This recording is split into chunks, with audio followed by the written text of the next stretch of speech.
Hey there, I'm Lauren Zinn-Buck, and I'm the yoga teacher with Reset Retreat. And I've got a short but powerful little sequence to share with you today. It's about 20 minutes long, and no matter what your experience is with yoga, it's going to take you deeper into the fundamentals. So we're going to work with building a really strong foundation in each of the poses. We're going to become more sensitive to the movements of the spine and see if we can't become a little stronger and more flexible there. We're going to play with balance. We're going to open the heart, find a sense of ease, visit a little core strength, and top it off with a really nice relaxation. But really, my intention with this practice is to give you a little teaser, a little taste of how I teach yoga and why it's so key to what Reset Retreat is all about. And that is refining your ability to really step into the present moment. I'll say that again. Resetting is really about refining your ability to step into the present moment. And what yoga tells us is that the habit of the untrained mind is the opposite of that. The habit of the untrained mind, as Byron Katie calls it so eloquently, is arguing with reality. So what I mean by that is your body's here experiencing one thing and your mind's over here thinking about how it could be or how it should be or how it would be if only fill in the blank would come to pass or how it must be for so-and-so down the block. Right? Sound familiar? This is what the untrained mind does. It runs off to these alternate realities where it has total control and abandons the reality of the present moment. Yoga is ultimately a practice for training this focus muscle in the mind so that we're able to refine our ability to bring the mind into the present moment, to step into reality and accept it fully. And we use the body, we use the poses as the tools to be able to do that. So as we move through our different poses in a sequence, and I give you different options, the goal is not to execute perfectly whatever the advanced version of the pose seems to be. The goal is to use the pose as a tool to allow your mind to really pay attention to whatever sensation the pose is giving rise to. And it might be pretty intense, right? It could be an intense stretch or some intense work. And also to get your mind to pay attention to how the breath reacts when you feel that sensation. If you can refine your attention and refine your breath, then you refine your ability to become more present. And that's how you're going to end up with a little reset at the end of this sequence. And hopefully think about coming for a major reset with us on our next retreat. So let's go ahead and jump onto the mat and get started on all fours. You're going to spread your fingers really wide because you want a nice strong base of support here. The most important part of any pose physically is the foundation. It's whatever's touching the floor. So whatever's touching the floor, you want to actively push it into the floor. So unlock your elbows if you're a hyperextender. Take a deep breath in. You're going to lift your chest and look up. And then as you exhale, actively press into the floor as you round your spine and squeeze your belly button back. And then inhale, go back the other direction, cow pose. Exhale, round your spine into cat. And we'll just do about 4 more of those. Deep breath in. Deep breath out. So this is flexion and extension of the spine. It's one of the best movements you can do to keep your spine healthy.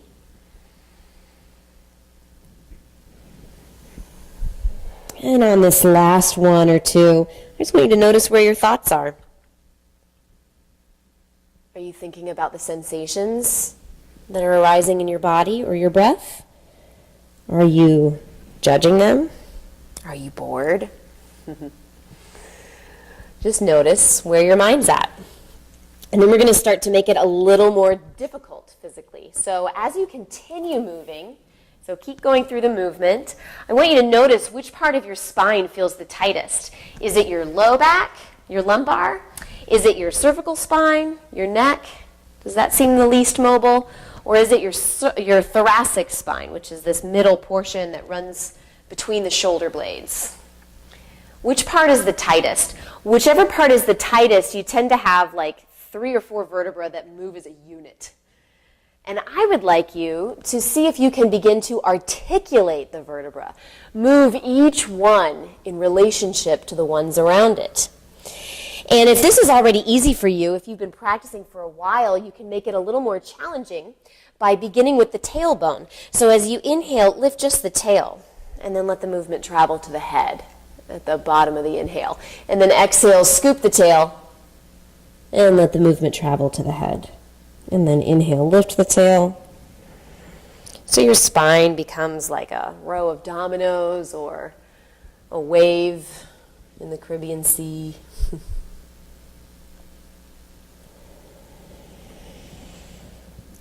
Good, beautiful. And then on the next exhale, just go ahead and have a seat on your heels. Stretch your hands out long, your arms, forehead to the floor, and just take a deep breath into the spaces between the vertebrae. Feel the length of your spine. Good. And then as you inhale, bring yourself back up to force. You're going to stretch your right foot back behind you and tuck the toes. Squeeze your inner thighs toward each other, like a pair of scissors here. And then, as you squeeze your inner thighs, you're going to lift your right heel up. So if you look underneath you, the toes will be flexing right toward the floor. Take a deep breath in, reach your chest forward, and then as you exhale, round your knee to your forehead as you push down with your hands like crazy. And then inhale, push the foot back, reach the chest forward. Exhale, round your knee in. So it's the same movement with the spine, you're just adding a leg. Inhale, push the heel back, reach the chest forward. Exhale, round it in, lift that navel, push the palms. Good, last time. Inhale and exhale. Good, this time go ahead and bring the foot all the way up between the thumbs. And then you're going to wiggle that back knee back as far as it's willing to go. And feel free to pat it up with a blanket or a towel if that feels good. Good, all right, so coming up into a lunge, go ahead and climb yourself up onto that front knee. Or if you've got yoga blocks, you can have a couple of blocks there for your hands. So we want to drop the shoulder blades down the back and begin to open the chest. And if you're really flexible, there'll be this tendency to like sink down into the flexibility of your hips. But we want to avoid that. We actually want to create a container for our stretch. Right? So remember I said the foundation is the most important part. You're going to push down strongly with that front foot and hug the inner thighs toward each other. Good. Now on the inhale, feel your chest lift. And as you exhale, feel your feet press and your inner thighs hug. Good. Inhale, chest lifts. Exhale, feet press, inner thighs hug. Even the navel hugs in toward the spine. And if as the chest lifts, it feels like a good idea to stretch the arms up, if that feels free and easy, then go for it. But if it doesn't, ask yourself, why are you doing it? Why are you pushing it? Who are you performing for? Can you just be honest with yourself about the sensations that you feel? Smooth, deep breath in. Smooth, deep breath out. All right, go ahead and bring your hands down onto the floor. You're going to tuck the back toes and walk that back foot in far enough that you can get the back heel on the floor. The front knee is going to be bent a little bit because your hands are on the ground. And then notice the tendency to round the spine in order to get the hands on the ground. And you can always use 2 yoga blocks to bring your hands up a little bit higher if that's more comfortable. Okay? But this is going to, regardless, the point is not to feel a stretch in the hamstrings, but to accept how the hamstrings feel, okay? So you're going to press down with the ball of your front foot, hug your inner thighs toward each other like a pair of scissors, kind of like you just did, and then that knee is going to stay bent, but as you push down through the ball of the foot, you're going to reach the right hip crease back. So the right hip begins to pull back as the ball of the foot pushes down. And with both ends of the leg reaching in opposite directions like that, the knee might start to straighten. But the goal is not to straighten the knee. The goal is to feel your hamstring. So eventually you'll get to a point where you feel the stretch in the meat of the muscle and it's intense. And so your breath will probably shorten or stop. So see if you can deepen it. Can you smooth it out? Can you inhale and accept what you feel about your hamstring and exhale and let go of some of that resistance? Good. Now, if this is a lot, if you're really working with your breath and it's hard to lengthen it or smooth it out, then don't add on anything else. But if your breath feels pretty stable, then as you inhale, you can reach your chest forward and pull your shoulder blades back away from the ears. And as you exhale, draw the navel in toward the spine as you fold. And then inhale, lengthen, and exhale, fold. Inhale, lengthen, and exhale, fold. Last time, inhale, lengthen, and exhale, fold. Beautiful. As you inhale, bend your front knee and bring the back foot forward so that you can fold over both legs and just feel the effect. Feel the difference in the right side versus the left side. All right. Now we'll take a breath and step the right foot back into a lunge. Good. Climb yourself up onto that front knee. Remember your alignment, front knee over front ankle. Pat up the back knee if you wish.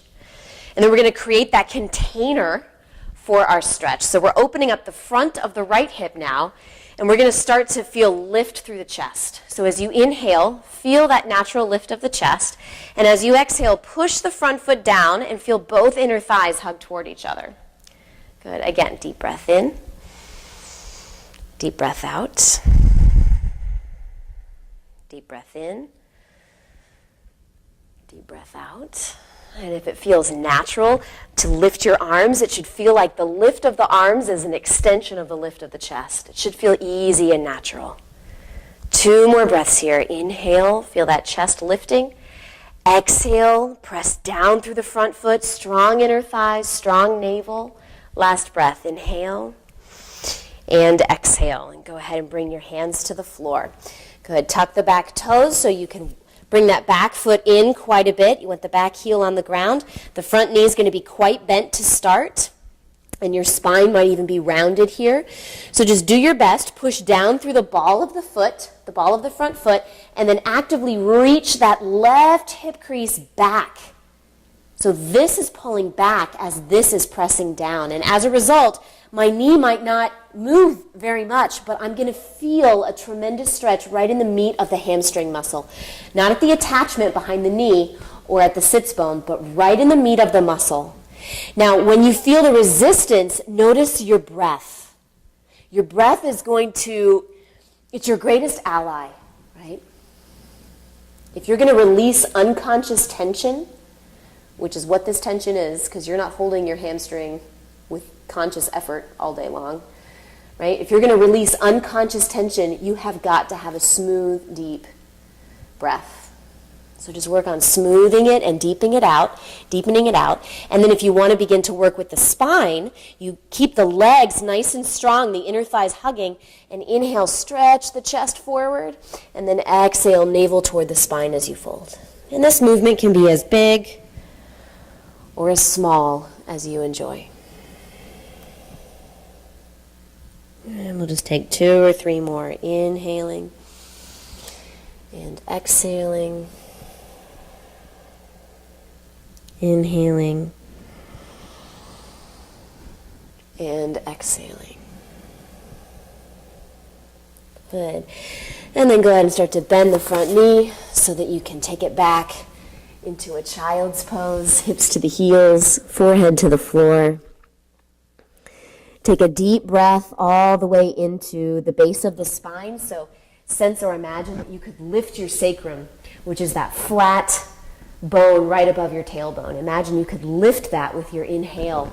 And then as you exhale, let your forehead get even heavier into the floor. 1 more breath here. Inhale for 1. And exhale completely. Good. Let's make our way back up onto all fours. We're going to move through cat and cow again.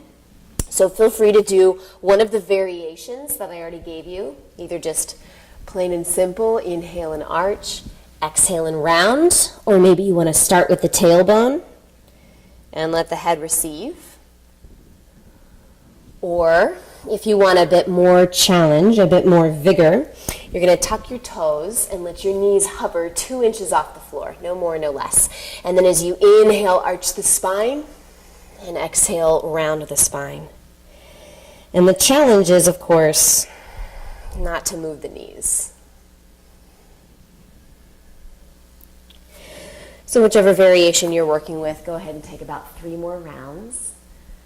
And just notice this time around if your spine feels any different. If those vertebrae are moving in relationship to each other a little differently than maybe they did before. Good. And then go ahead and drop your knees to the ground if they're lifted.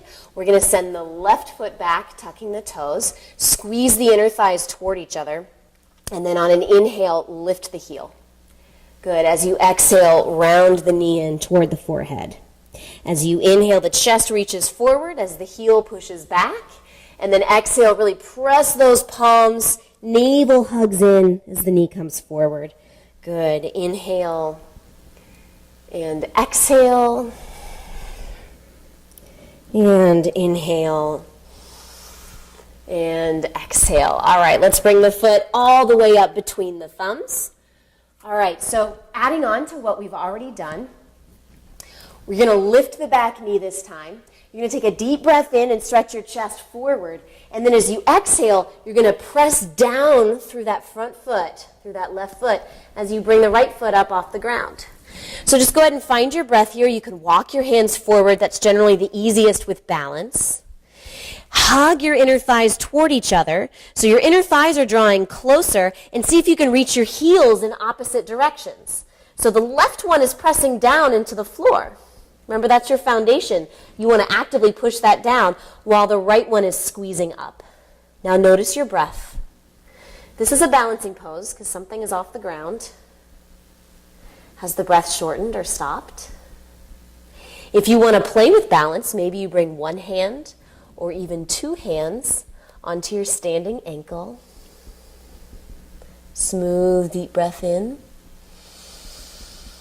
Smooth, deep breath out. This is called standing split, but a lot of times it looks more like a standing L, right? Doesn't matter how high that back foot gets. What matters is, are you in tune with the sensations the pose is giving rise to?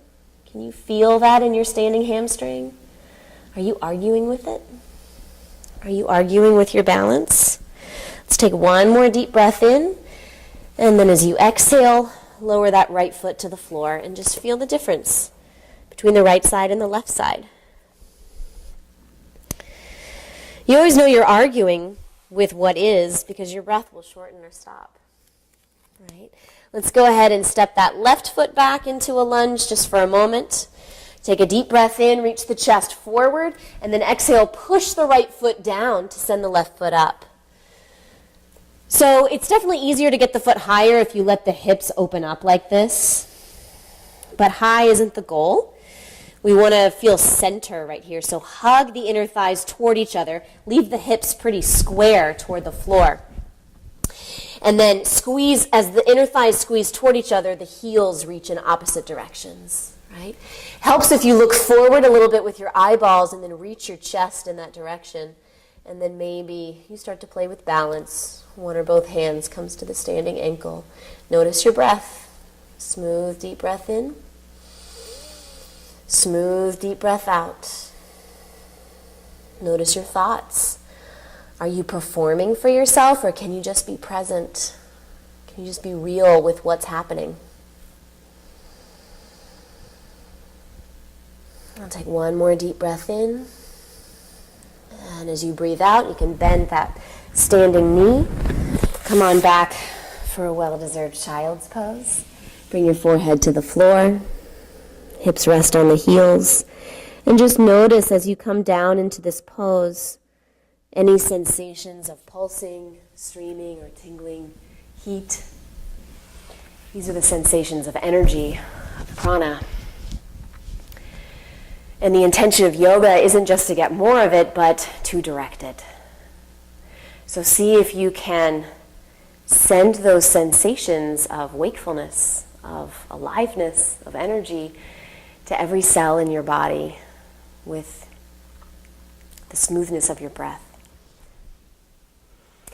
As you're ready, go ahead and slowly come up and flip over onto your back. Get comfortable for Shavasana. If you need another little adjustment here, you can just hug your knees into your chest and rock your low back onto the floor. And then release your legs out long and flip your palms face up. Close your eyes. Relax your jaw. Let your tongue soften inside your mouth.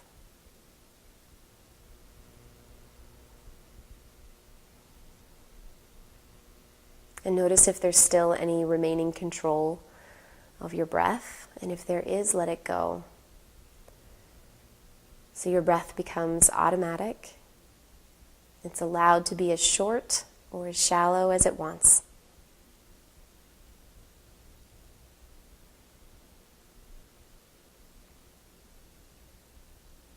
Let gravity claim the weight of your bones. And notice as your bones become heavier, your breath becomes even lighter.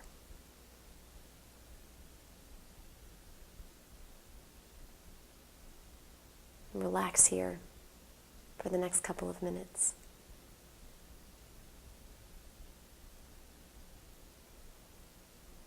The more completely you relax,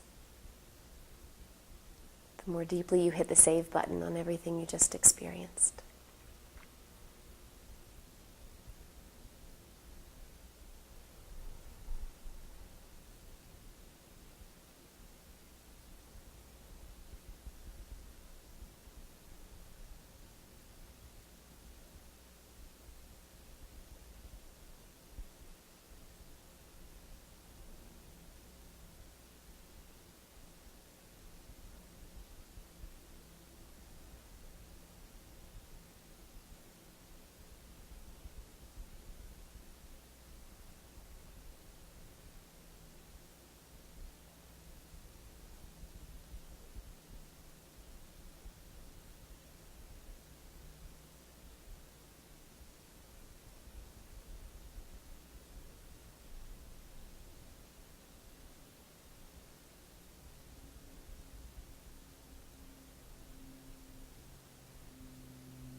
And let your breath start to deepen.